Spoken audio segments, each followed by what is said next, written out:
Família linda, seja bem-vindo aí ao nosso canal Vamos Viver Maçonaria, né? Esse amigo e irmão que vos fala é Jair Gomes. Meus irmãos, a cada dia eu fico surpreso com maçons por não estudarem, não procurar saber a sua própria originalidade, ou seja, para que possa manter um diálogo eclético, né? Não ser fanático, não fazer perguntas e afirmações totalmente infundadas. Hoje, se você for conversar com um maçom institucionalizado, ou seja, que ele pertence a uma ideologia partidária de uma maçonaria institucional, por exemplo, eu vou dar nome aos bois, vocês sabem que vocês me conhecem. Se eu for conversar de forma existente, aonde, por exemplo, eu pegar aqui o Luiz Miller, do Fatos Maçônico, eu pegar aqui aquele carequinha do Papo Maçônico e recentemente o Bode Pensando, digamos que nós quatro sentássemos em uma eclésia para conversarmos, e se não tivesse nenhum goteira, goteiras são pessoas que não fazem parte do conhecimento maçônico, falando assim de forma bem direta, e que ali tivesse nós quatro e a gente fosse manter um diálogo sobre alguns temas que aqui eu abordo, e como hoje eu vou abordar um bastante interessante, o papo ia fluir, ia haver concordância, eles iam dizer: não, meu irmão Jair, de fato a interpretação que o meu irmão faz tem fundamento, mas a partir do momento que chegue um quarto, um quinto naquela eclésia ali criada, meu irmão, pode ter certeza, o primeiro a se levantar é o Luiz Miller, o segundo é o fulano, o terceiro é o ciclano, e aí só vai ficar eu. Porque não há sustentabilidade da verdade. Para você sustentar a verdade, você não pode ter nenhum tipo de estar preso, ou seja, ter o rabo preso. Eu tenho essa liberdade, meus irmãos, porque eu não como de maçonaria, eu não vivo de maçonaria. Eu não ganho um dinheiro, R$1 na maçonaria. Eu tenho 17 anos que fui iniciado. Busque aí, eu falo aqui para maçons que me conhecem do estado do Ceará. Busque o meu currículo maçônico. Eu convivi 10 anos na Viana de Carvalho 1153. 10 anos, 12 anos, perdão. 12 anos na Viana de Carvalho. Pergunte lá aos meus irmãos, do mais novo ao mais antigo, se eu pedi R$1. R$1, se eu devo R$1 a algum deles, se eu pedir algum favor a algum deles, nunca. Isso não é uma questão de egoísmo, porque eu nunca precisei. Pergunte os meus irmãos que eu vivi da grande loja, a Cássia Serrana. Pergunte lá se um dia eu pedi R$1 a algum irmão meu, algum favor a algum irmão meu, nunca. 2 anos que eu vivi com os irmãos da Templário da Luz. 2 anos. Pergunte se eu pedi R$1 a algum irmão meu, algum favor a algum irmão meu. O único favor que eu pedi a um irmão, eu fui negado. Ele nunca me fez esse favor. Foi um irmão que ele era arquiteto, ele fazia plantas, ele é arquiteto, né? Ele faz desenhos de casa, e eu pedi a ele para fazer um desenho da minha frente da minha casa e ele não me atendeu. Nunca fez esse desenho para mim. Foi o único favor que eu pedi a um irmão e nunca fui atendido. Então eu tenho a prerrogativa de falar, porque eu não devo favor a nenhum irmão. O favor que eu devo é o amor, a correlata do amor. Quem me ama, eu amo. E não precisa você me amar para eu te amar, não, porque eu te amo sem te conhecer. Então, por isso que eu falo, eu tenho prioridade, eu tenho propriedade de falar, eu tenho coragem de falar, que eu não como de maçonaria. O meu canal não é monetizado, eu não estou aqui, eu sou escritor de 3 livros, para ter uma ideia. Eu tenho 2 publicados e tenho 2 em PDF. Eu podia transformar um dos 2 em e-book, né? E o outro já publicado eu estou aqui vendendo, oferecendo para vocês por 30, por 40 reais, e vocês compravam. Ou então criar uma escola esotérica e vender para você conhecimento, como o Luiz Miller faz, como o fulano faz, e ainda diz que tem a verdade absoluta. Eu ouvi um canal do Luiz Miller que ele disse que na escola primordial estuda a verdade absoluta. Lá o que eles falam são verdades absolutas. Ele vende esse sonho para você. Diz assim, ó, quer conhecer a verdade absoluta? Vá para a escola primordial. Lá você vai conhecer, aí que vai pagar para ter esse conhecimento. Besteira, que não há mais nada para ser revelado, é só besteira. Tu vai só perder o teu dinheiro. Então eu tenho, desculpa a minha arrogância, mas eu tenho a prioridade de falar. Porque eu não como às custas de nenhum maçom e nem como às custas de maçonaria. Gastei muito com maçonaria, até hoje ainda gasto com maçonaria. Porque os meus irmãos institucionais sabem que para ser maçom de uma instituição tem que ter dinheiro e gasta muito. Eu boto aí durante os meus 15 anos de maçonaria institucional, olha lá se eu não gastei aí os meus 50 mil reais ou 70 mil reais de maçonaria institucional durante esse tempo todinho. Hoje que eu estou mais light, que a nossa loja não tem mensalidade, a nossa loja a gente não paga por nada e etc, etc. Aí a gente só ajuda ali os irmãos na hora do ágape, aí é trivial. Hoje eu estou mais livre. Mas vamos para o assunto. Vamos para o assunto que é bastante interessante. Olha só, quando você lê o Landmark e quando você lê o nono Landmark e você se depara com a pergunta que fizeram no meu canal, um dos meus vídeos, como a gente vai se sustentar? Como a maçonaria pode sobreviver se não tiver dinheiro? Aí eu me deparo com um Landmark que me dá toda a prerrogativa. Me diz assim, faça assim, que aqui é o certo. Assim que é o certo. Não precisa pegar dinheiro, não precisa cobrar de nada. Você tem que viver dessa forma aqui. Olha só, deixa eu fazer a leitura aqui, ó. Nono Landmark diz assim, ó. A necessidade de se congregarem os maçons em loja é outro Landmark. Veja bem, ó. Se você tiver um senso de hermenêutica, você tem que interpretar qualquer texto que você for ler, você tem que ler todo o contexto e fazer uma exegese e uma hermenêutica. Ó, quando se fala aqui, ó, a necessidade de se congregarem os maçons em loja. O que vem à tua mente, o que vem na tua memória é que tu acha que essa loja aqui é a parte física, ou seja, o templo. Não. A loja aqui é o ajuntamento, é a reunião de maçons que se denomina loja. Ou seja, os maçons em si é a loja, não é o templo aqui. Então os irmãos devem se reunir em loja, ou seja, 3 ou mais maçons é uma loja. Entende? Não tem nada a ver aqui com templo. É a denominação como se fosse... como Jesus disse, aonde tiver 2 ou mais pessoas em meu nome, eu estarei presente. É a igreja. Então, reunião de pessoas é uma eclésia. Reunião de pessoas é um congresso legislativo. E etc, etc, etc. Então, aqui, a reunião de pessoas, na linguagem maçônica, é loja. Entendeu? Não é o templo. É a loja, são pessoas. Então, é necessário que haja uma reunião de loja, ou seja, os irmãos se reúnam. Em outro Landmark. Os Landmark da ordem sempre prescreveram que os maçons deviam se congregar com o fim de se entregarem a tarefas operativas, ou seja, ao trabalho, à especulação, ao trabalho operativo e etc. E que essas reuniões fosse dado o nome de loja, ou seja, uma reunião de maçons se denomina loja. Uma reunião de evangélicos se denomina igreja. Uma reunião de um congresso legislativo se denomina congresso legislativo. E etc, etc. Então, em maçonaria, a aglomeração de irmãos, reunião de irmãos se denomina loja. Beleza? Antigamente, era essas reuniões, ou seja, era essas lojas extemporânea, ou seja, não era permanente. Ela se dissolvia, era temporário, né?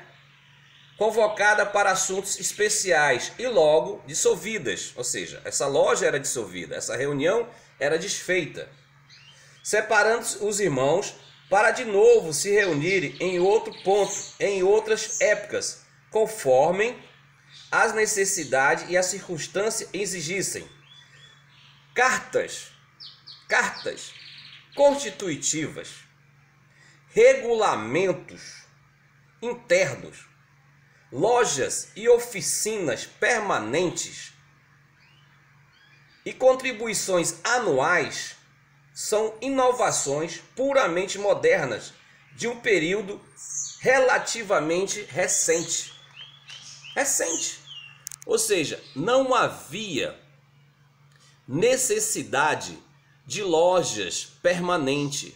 Os irmãos não se reuniam toda semana. Os irmãos se reuniam em lojas esporadicamente, de acordo com a necessidade que tivesse de se reunir.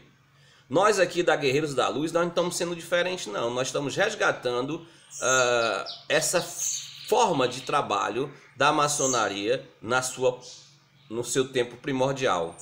Ou seja, as nossas reuniões aqui, elas são de acordo com a necessidade que nós vamos vivendo a maçonaria.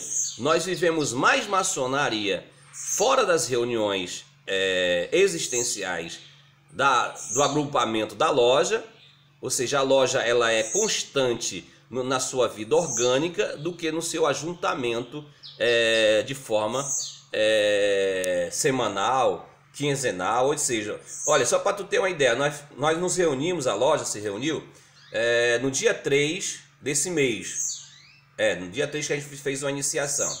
Nós vamos nos reunir agora de novo, domingo, no dia 31, para uma nova iniciação, ou seja, o mês todinho sem reunião. Nós estamos seguindo os landmarks. Mas isso quer dizer que você não pode reunir toda semana? Pode, é um direito da loja, a loja tem a sua autonomia, ela pode se reunir todo dia se ela quiser. Mas eu não vejo necessidade de nós estarmos reunindo toda semana, todos os dias. Há um objetivo, a loja ela tem que ter objetivo, ela tem que ter uma visão, não simplesmente esporadicamente ter uma reunião simplesmente para a gente terminar a reunião e a gente tomar ali um ágape, bater um papo e tomar cerveja e faz churrasco, não é assim? Isso não quer dizer, meus irmãos, a nossa aqui, segundo o nosso regimento, nós estamos para reunir todos os 15 dias, mas tem mês que a gente não reúne. Isso nos faz mal? Não. A gente continua firme na nossa ideia e vivendo maçonaria.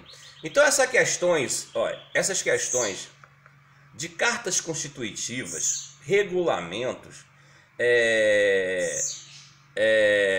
e ajudas financeiras, pagamentos, foi coisa altamente moderna e inventada pelas lojas, pelas potências contemporâneas. Não havia essa necessidade. Não havia necessidade, porque a loja somos nós. Então eu posso, agora nesse momento, convocar os meus irmãos, digamos assim, e reunir a loja. Então os irmãos fizeram um trocadilho, não diferente da Igreja Católica, não muito diferente dos evangélicos, inverteram a essência maçônica de loja, que é o ajuntamento dos irmãos, para o templo maçônico. Dão mais visão, dão mais valor ao templo físico, ou seja, valorizo mais ao templo físico, o templo, do que a loja. Então a essência da maçonaria é a sustentabilidade da loja, é a sustentabilidade dos irmãos, não do templo. Vou te dar uma ideia aqui interessante que aconteceu conosco. Quando eu deixei o Grande Oriente do Brasil, eu saí numa visão universal de fundar uma loja. E aí eu encontrei alguns irmãos, né, e demos início à fundação da Templários da Luz, que hoje ela é subordinada ao Grande Oriente do Brasil. Nós fundamos sob os auspícios da Grande Loja e depois os irmãos migraram para o Grande Oriente do Brasil. E na fundação dessa loja ocorreu algo bastante interessante no período futuro. Eu, com a visão altamente universica, eu com a visão altamente altruísta, buscando essa universalidade de loja, de convivência orgânica, de que nós somos a real realidade da maçonaria, a loja, né, os irmãos, me deparei com um irmão, né, com a mente... com uma ideologia altamente relacionada à instituição, preso ao materialismo, preso à ideia institucional, né? Ele não conseguiu entender essa universalidade da maçonaria na sua essência e na sua convivência como irmãos e como loja. E aí começamos a ter um conflito de ideias. O fato é de que ocorreu logo a fundação da Guerreiros da Luz sob os auspícios da Grande Loja aqui do estado de Ceará, politicamente falando, a loja fundada dentro dos padrões constitucionais, de subordinação à grande loja, mas por motivos políticos, nós funcionando, feliz, a loja toda, né, harmônica, mas aí o sereníssimo grão-mestre da grande loja decidiu intervir a loja, intervir as reuniões da Templários da Luz e pediu a carta constitutiva, que é um direito deles, a carta é deles. Só que eu, com a visão já de maçonaria, eu tentei mostrar para os irmãos que essa atitude da grande loja não influiria em nada para nós outros. Nós poderíamos sim continuarmos a viver maçonaria como loja, sem carta constitutiva, sem pagamentos, sem regulamentos e etc. Eu tentei mostrar para os irmãos que era possível. Nós tínhamos o templo, nós éramos a loja, ou seja, a gente podia continuar e cagar para a grande loja ou para o Grande Oriente, vivermos uma loja independente. Aí, bater de frente com um cara institucionalizado, ele sendo venerável, com a prerrogativa do cargo, houve meu primeiro conflito de ideias maçônica com indivíduos altamente ideológicos e partidários. Por fim, os conflitos foram aumentando e os irmãos, eles não, na pessoa desse venerável, não permitiu que os irmãos se reunissem como loja, somente se estivesse debaixo da tutela de uma potência maçônica. E aí, resumindo, nós fomos migrar para o Grande Oriente, voltar para o Grande Oriente do Brasil, porque eu já era do Grande Oriente do Brasil. Aí tivemos que voltar para o Grande Oriente do Brasil, aonde, segundo os trâmites do Grande Oriente do Brasil, foram exigidos uma quantia razoavelmente grande financeiramente. Na época nós pagamos mais ou menos em torno de 14 mil reais, se eu não me engano, 14 mil reais para se submeter à loja, para escravizar a loja mediante a potência Grande Oriente do Brasil. E aí eu fui me desgostando, fui perdendo o tesão sobre essa matéria de vivência institucional, e foi aonde eu criei esse canal e comecei a externar de fato aquilo que eu penso e aquilo que eu vim estudando sobre maçonaria. E aí, toda essa minha vivência hoje se tornou uma realidade mediante a Guerreiros da Luz e da Liberdade número 1, que foi a loja que a gente fundou, legalmente constituída, com 7 mestres maçom, e aí a gente é de forma totalmente independente, buscando resgatar a maçonaria como essência. E aí, para concluirmos, olha só o que é um estudo de hermenêutica e exegese. Eu leio aqui o 9º landmark, onde diz que há uma necessidade da loja se reunir, e naquele tempo a loja se reunia por forma atemporal, ou seja, não era constante as reuniões, né? E não havia necessidade de uma carta constitutiva e muito menos mensalidade e etc. E aí esses irmãos viviam essa interação, viviam essa homogênica vivência nesse organismo de maçonaria. E aí você vai aqui para um outro landmark interessante, que é o 14º, que diz assim, ó, e uma continuidade até o 15º e ao 16º, que diz assim, ó, 14º diz assim, ó, o direito de todo maçom de visitar e tomar assento em qualquer loja é um inquestionável landmark da ordem. Ele está falando aqui da universalidade da maçonaria. Ele não está falando aqui da exclusividade de potências. Ele não está dizendo aqui exclusividade do Grande Oriente, da Grande Loja, do GOMB, da Comap, ou de qualquer potência existente, da Grande Loja Unida do Estado de Ceará. Não. É da ordem. Olha só, bem claro. Mais claro do que isso, só água dentro de uma taça bem clara. O direito de todo maçom de visitar e tomar assento em qualquer loja é inquestionável landmark da ordem.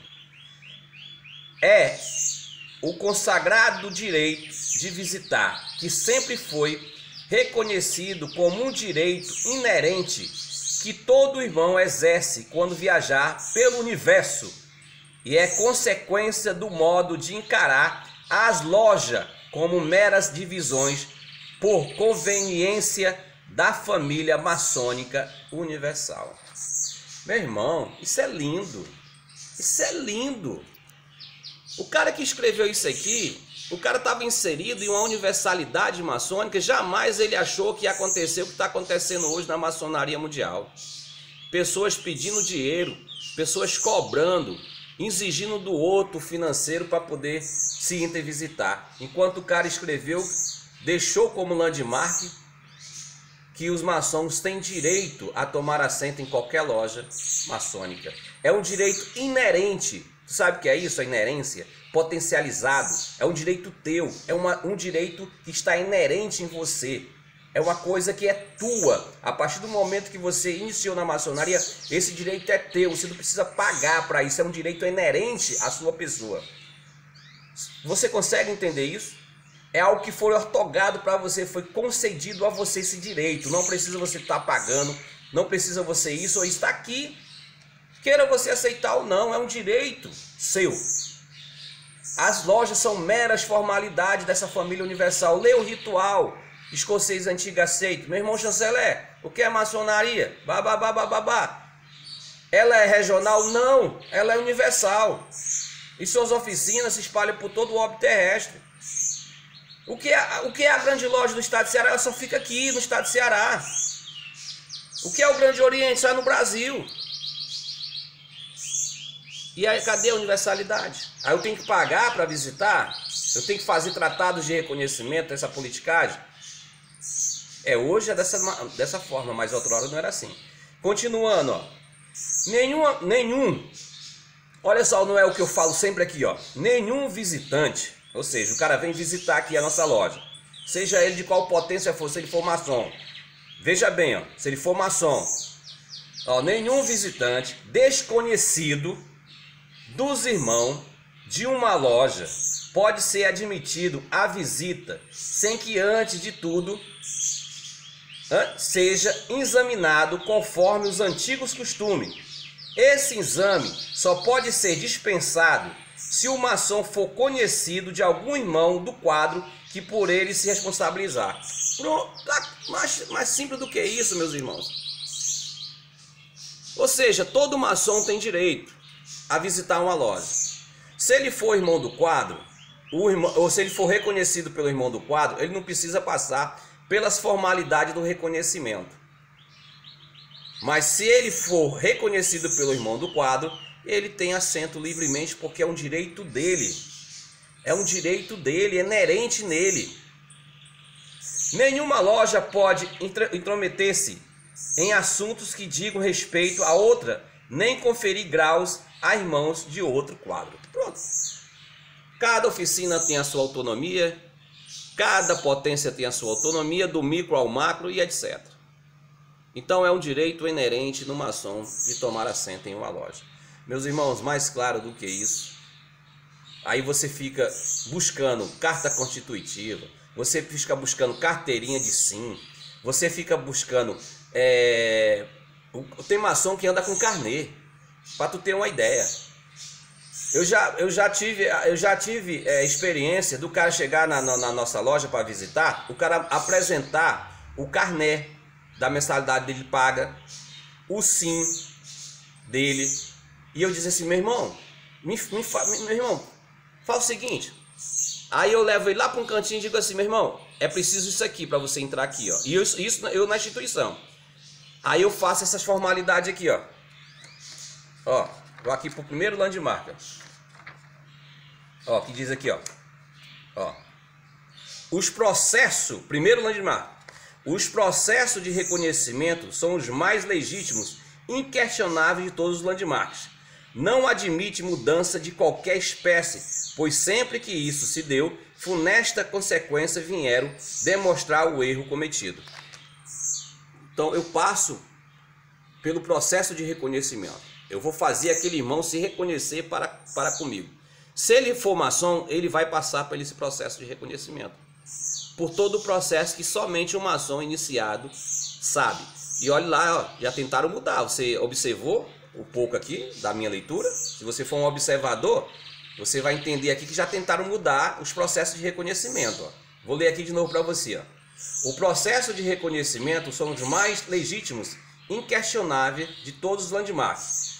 Não admite mudança, ou seja, não pode haver, depois que foi escrito os landmarks, não há mais mudança dos processos de reconhecimento, que a gente conhece como trolhamento. De qualquer espécie, pois sempre que isso se deu, funesta consequência vieram demonstrar o erro cometido. Ou seja, já tentaram mudar os processos de reconhecimento. Isso vai ser tema do próximo vídeo de amanhã. Como isso aconteceu, a mudança dos processos de reconhecimento. Foi aí onde começou a merda institucional. Foi aí onde começou o monopólio institucional. Aí houve um bom senso de perpetuar o processo de reconhecimento. Mas lá no início tentaram mudar várias vezes os processos de reconhecimento por pura ambição individual dos homens que institucionalizaram a maçonaria. Amanhã eu vou falar sobre esse assunto, beleza? Te amo sem te conhecer.